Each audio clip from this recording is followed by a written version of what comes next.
Me he dado cuenta, a través de los años, del tiempo que llevo en esto de la iglesia, de la congregación y todo eso, que hay dos cosas que al cristiano nos afecta demasiado. La primera son los hábitos y la segunda es la hipocresía. Ahora, si por separados estas hacen daño, ahora imagínense juntos. Por eso en esta noche, nuestro tema es los 7 hábitos de las personas sumamente hipócritas. Ahora bien, antes de que le vaya a codear al de al lado y dijeran, ya ves, ahí te hablan, ahí te están hablando a ti. No. Debemos entender 4 cosas importantes de la palabra de Dios. La primera es que la palabra de Dios se escucha. Dice la palabra de Dios que por el oír viene la fe. La segunda se discierne, o sea, se separa. ¿Qué es lo que me toca a mí y qué es lo que le toca a los demás? La tercera, y la más difícil e importante, es que la palabra de Dios se vive.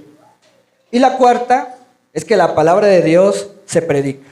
Así que antes de que vaya a decirle, ya te están hablando a ti, tiene que pasar estas 4 características para poder predicar esto.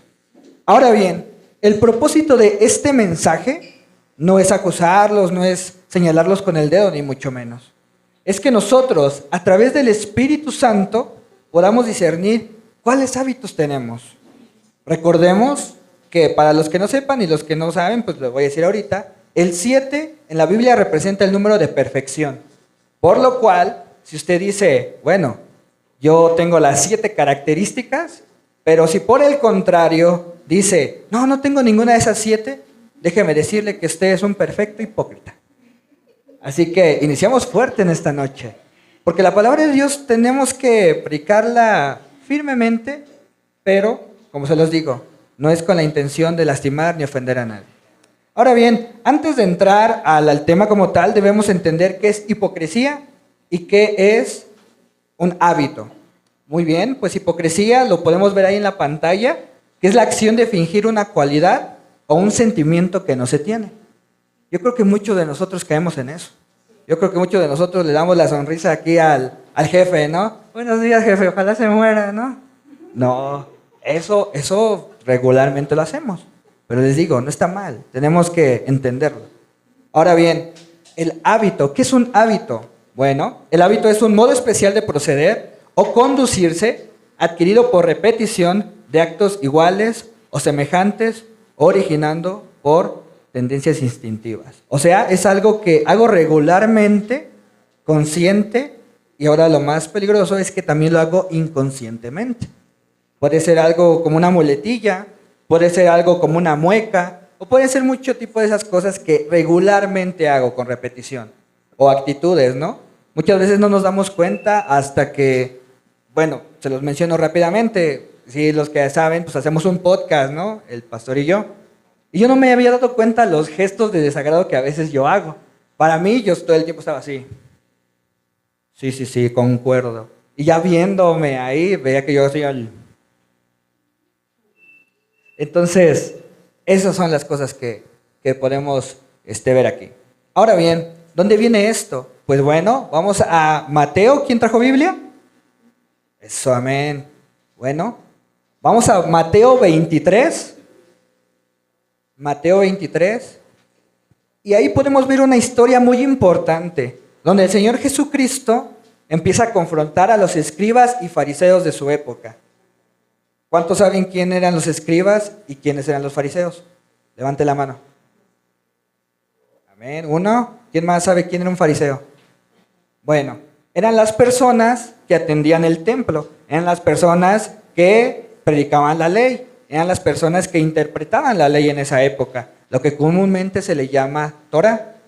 Ahora bien, el Señor empieza a confrontarlos y les empieza a decir que ustedes viven de una manera duplicada, o sea, les dice, si ellos escuchen todo lo que ellos predican, pero no sigan su ejemplo, porque ellos hacen, pero no viven. Entonces, vamos a entrar de lleno al tema, y el hábito 1 es hacer de la salvación algo tan complicado como sea posible. Esto viene en Mateo 23:13, y dice de la siguiente manera: mas hay de vosotros, escribas y fariseos, hipócritas, Porque cerráis el reino de los cielos delante de los hombres, pues ni entráis vosotros, ni dejáis entráis a los que están entrando. Complicar la salvación, mis amados hermanos, es de las cosas más terribles que podemos hacer, ya que estamos parando la obra de Cristo. ¿Quién es la salvación? ¿O cómo soy salvo? ¿O cómo sé que soy salvo? Bueno, esto es muy fácil, creyendo en el Señor Jesucristo. Sí, mi amado hermano, pero yo escuché de un pastor, pero yo escuché de un apóstol, pero a Dios me reveló que tengo que hacer paso A, paso B, paso C para poder ser salvo. ¿Pero qué creen? La Biblia no dice eso. La Biblia dice que había un ladrón en la cruz, en la cual dice, yo creo en ti, Señor, acuérdate de mí cuando estés en el paraíso. Y dice el Señor, hoy mismo estarás conmigo en el paraíso. Ahora bien, sabemos que el paraíso no es nuestra meta. ¿Cuántos sabían que el paraíso no es nuestra meta? ¿Cuál es nuestra meta como cristianos? Es estar donde Jesús va a estar. A mí me gusta esa alabanza y ese canto que dice, yo solamente quiero estar donde tú estás. Y eso es real. Por eso la comparación es entre una novia y un novio, entre esposos unidos. Donde está Él, vamos a estar nosotros. Pero bien, dice... La respuesta a esto viene en Marcos 16 y en Hechos 16, 30 al 31. Marcos 16, 16 dice, el que creyere y fuese bautizado será salvo, mas el que no creyere será condenado. Ah, hermano, pero ahí dice que tengo que bautizarme, sí, es parte de la obediencia, o creo y obedezco, pero en dado caso que no tenga yo tiempo, pues con creer basta. ¿Y cómo lo sabe? Ok, pues vamos a Hechos 16, del 30 a 30 y 31, versículo 30 y 31 dice, luego los sacó y les preguntó, señores, ¿qué tengo que hacer para ser salvo? Cree en el Señor Jesús y así tú y tu familia serán salvos. Así que cuando algún día alguien les pregunte, ¿y cómo puedo hacer para llegar a ser salvo? Simplemente diga, crea en el Señor Jesucristo. Bueno, vamos con el hábito 2. El hábito 2 dice, obtener lo que necesito de las personas, aunque sea doloroso. Y es un versículo abajo. Mateo 23, 14. Dice de la siguiente manera, hay de vosotros, escribas y fariseos hipócritas, porque devoráis las casas de las viudas y como pretexto hacéis largas oraciones. Por esto recibiréis mayor condenación.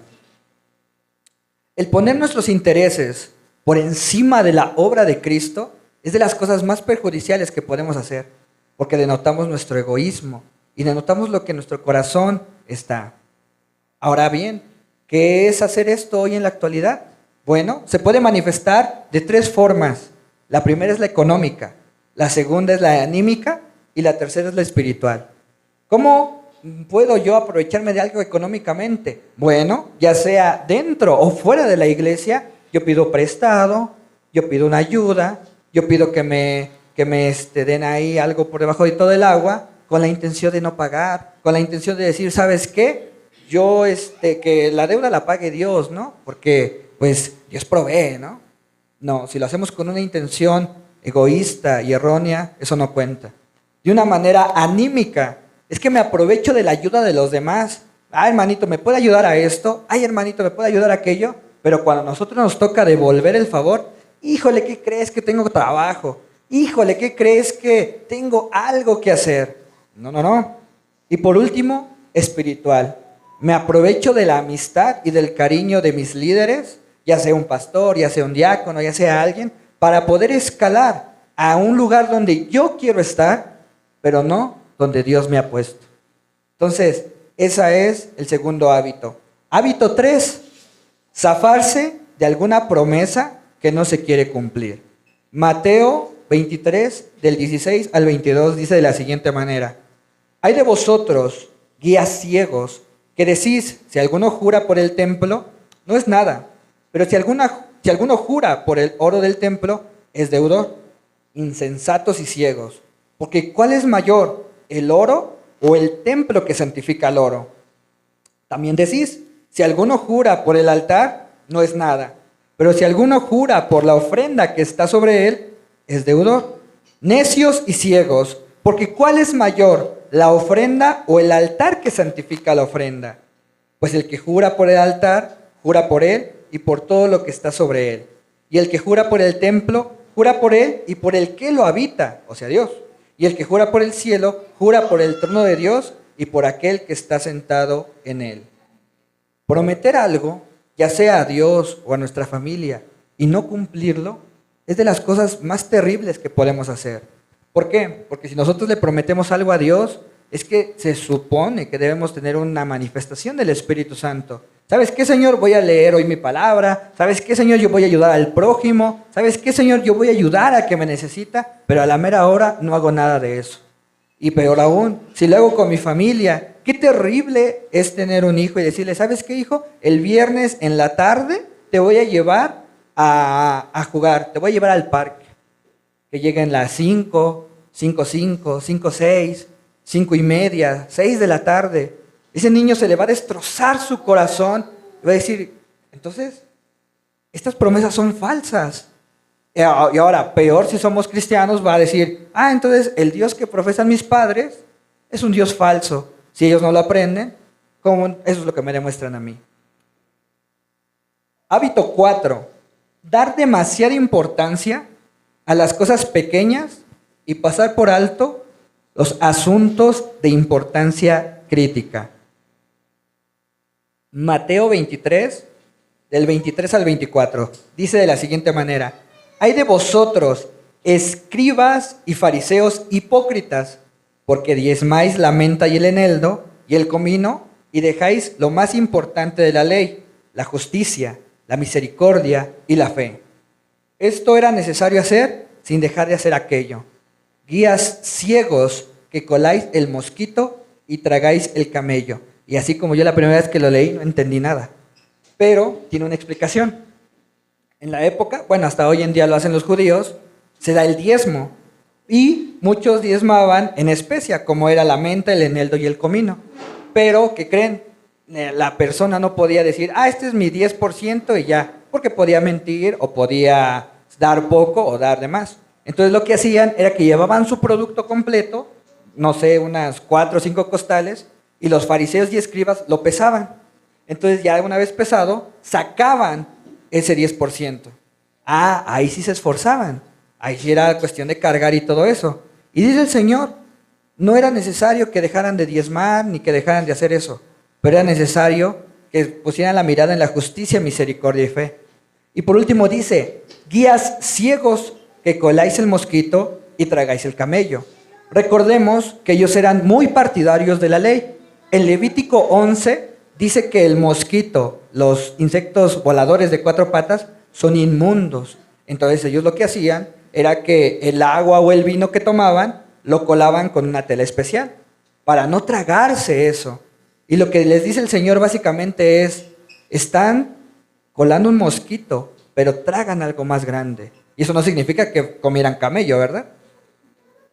Si lo hacemos esto por un periodo largo, o sea, si dejamos las cosas pasajeras por las importantes, nos va a hacer causante de un cansancio espiritual, de una pereza espiritual y por último, y lo más difícil, de una muerte espiritual.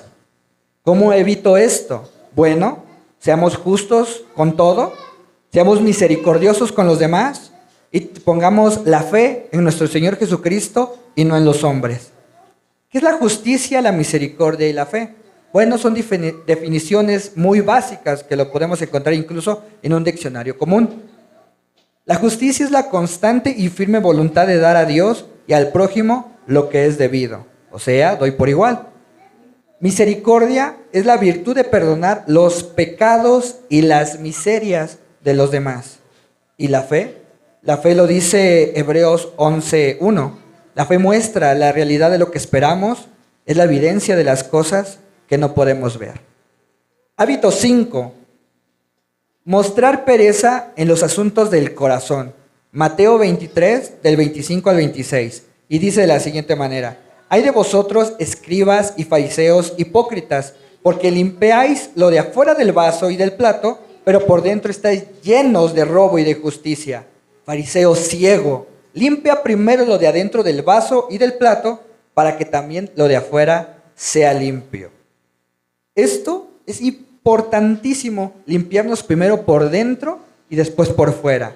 Sí, es bueno vestirnos bien, venir bien perfumados y todo eso. Andar en la vida, como comúnmente le decimos, a la línea. Pero no se está diciendo de esta manera, sino está diciendo de aparentar algo que nosotros no sentimos. O sea, yo todo el tiempo estoy bien, yo todo el tiempo estoy lleno de Dios, pero ¿qué creen? Corremos el peligro de que si hacemos esto, perdemos de enfoque lo más importante, que es el amor por los demás, que es el amor por los que nos rodean. Ahora, ¿cómo soy limpio por dentro? Bueno, acabamos de tomar un curso muy importante que se llama 3 cosas que Dios quiere hacer, pero lo resumimos de la siguiente manera: con ministración al alma, confesando a Dios y a alguien con la solvencia espiritual y moral correcta, qué pecados, qué heridas se nos complica dejar. Hábito 6 dice de la siguiente manera: mantener una falsa buena imagen ante los demás, cueste lo que cueste. Mateo 23:27 dice: hay de vosotros, escribas y fariseos, hipócritas, porque sois semejantes a sepulcros blanqueados, que por fuera la verdad se muestran hermosos, mas por dentro están llenos de huesos de muertos y de toda inmundicia. Esto es semejante a estar muerto vivo, o comúnmente se le decimos zombie espiritual. Tenemos un podcast de eso, por cierto, chéquelo. Esta es una máscara que tarde o temprano caerá. Tarde o temprano no podemos fingir tanto tiempo algo. No es sostenible, no es posible sostener eso. Una verdad es sostenible, cueste lo que cueste, pero una mentira cae en muy poco tiempo. Ahora, el Señor hace una comparación muy drástica o importante en este versículo, que dice que esos sepulcros blanqueados están llenos de huesos de muertos. O sea, que su espíritu está ya muerto, funado, vacío. Ya no tienen un espíritu que los respalde. Bueno, hermano, pero eso no importa tanto. Sí importa. ¿Por qué? Porque si yo no tengo un espíritu fuerte y fortalecido ante Dios, cualquier viento de doctrina, cualquier prueba o dificultad, no voy a ser capaz de soportarla, porque no hay un Dios que me respalde, porque no hay un sentir verdadero dentro de mí que me pueda ayudar en ese momento de dificultad. Y por último, hábito 7, fingir ser mejor que otros sin importar cuál sea la evidencia. Mateo 23, del 29 al 31. Y dice de la siguiente manera: hay de vosotros, escribas y fariseos, hipócritas, porque edificáis los sepulcros de los profetas y adornáis los monumentos de los justos, y decís: si hubiésemos vivido en los días de vuestros padres, no hubiésemos sido sus cómplices en la sangre de los profetas. Así que dais testimonios para vosotros mismos que sois hijos de aquellos que mataron a los profetas. Vosotros también llenad la medida de vuestros padres. Serpientes, generación de víboras, ¿cómo escaparéis de la condenación del infierno? Hay veces que nosotros decimos: yo no voy a cometer los mismos errores que mi papá, que mi mamá, que mi hermano, que mi hermana.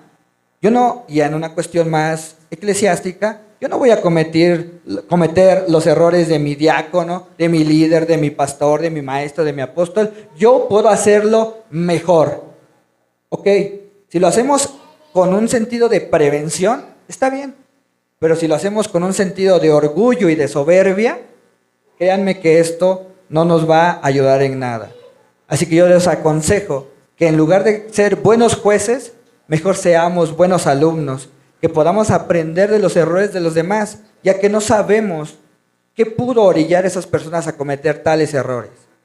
Recordemos lo que dice Proverbios 16:18.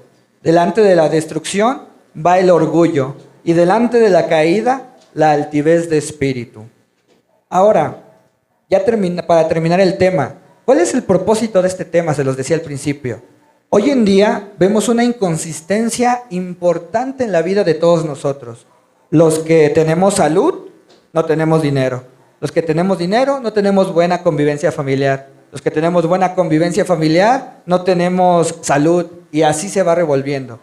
Ahora bien, no significa que entrando a Dios, todo va a ser bonito. voy a tener mucho dinero, voy a tener una super familia o voy a tener una super buena salud. No, va a haber baches que vamos a pasar. Pero lo importante de todo esto es que tengamos una situación de estabilidad. De vez en cuando nos enfermaremos, sí. De vez en cuando no tendremos dinero, sí. De vez en cuando nos pelearemos con nuestros hermanos, nuestra familia. Pero recordemos que el propósito de todo esto es que corrijamos el camino. Si usted palomeó una o dos, tres características, eso no significa que usted es más o menos pecador. Eso significa el camino que usted va a recorrer para poder quitar todo eso. Dice Santiago 1:8, el hombre de doble ánimo es inconsistente en todos sus caminos. El hombre de doble ánimo es inconsistente en todos sus caminos. Aquí resolvemos muchas preguntas que nos hemos hecho. ¿Por qué me va mal en el trabajo? ¿Por qué me va mal en esto? Porque hemos sido inconsistentes en nuestro ser. ¿Cómo lo resuelvo o cómo quito esto de mi vida? Acercándonos a Cristo Jesús. Recordemos que Él es el camino, Él es la verdad y Él es la vida. Nadie viene al Padre si no es por Él. Siempre los ojos puestos en Jesucristo. Amén. Pues póngase de pie y vamos a orar.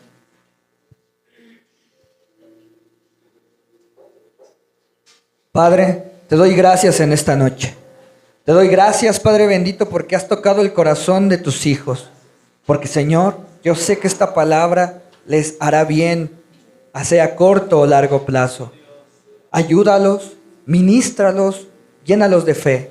Que no pongan su mirada en las cosas terrenales ni pasajeras, mucho menos en los hombres. Que puedan poner la mirada en Cristo. Alzad puertas vuestras cabezas, que entrará el Rey de Gloria. ¿Quién es el Rey de Gloria? Es Jehová de los ejércitos. Por eso, Padre bendito, en esta noche yo te doy gracias por la vida de cada uno de mis hermanos. Que esto sea medicina para sus huesos. Que evitemos que la hipocresía y que los hábitos, Señor, nos aparten de ti. Que nos alejen de ti. Queremos prevenir, Padre bendito, un cansancio espiritual, una pereza espiritual y por consecuencia de esto una muerte espiritual. Toca nuestra vida, toca nuestro entendimiento y te damos la honra y la gloria solo a ti, Señor Jesucristo, en el nombre del Padre, del Hijo y del Espíritu Santo. Amén y amén.